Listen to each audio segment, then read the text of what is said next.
એ mummy, હવે તો ભાઈના લગ્નની તારીખે આવી ગઈ. હવે આપણે તૈયારી ચાલુ કરી દેવી છે ને? હા ઓ બટા, હવે તૈયારી ચાલુ કરી દેવી છે, કાલથી જ કરી દેવી છે.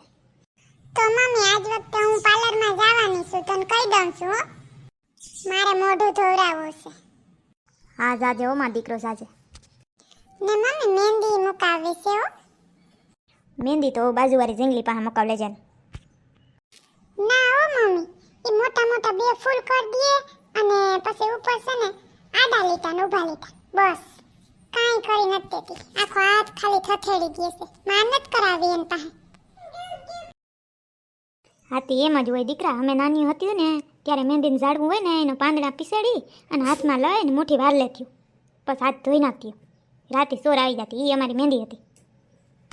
ના હો મમ્મી, મારે એવું કાંઈ નથી કર. મારે ઝીણી ઝીણી બે હાથમાં મુકાવી. મારે એકનો એક ભાઈ રહ્યો. મારે પેત્રો મારવો જ છે. ઓલી સંપાળી જોયું હતું ને મમ્મી, હવે એમ કેવો પેત્રો મારતી હતી. આજ વખતે જો એમ ક્યાંય દેખાવા ના દઉં.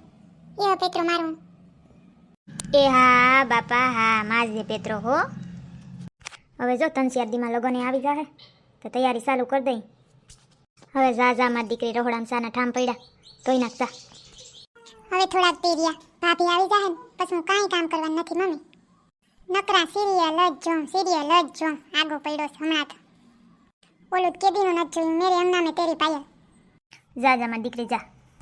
હાલો મમ્મી, જાવ નકર તું હક નહીં લે. હે ભગવાન, અમારી તા દીકરી છે કંઈ કજાત. જા હવે જાતી હોતો. હાલો જાવ, બીજું હું.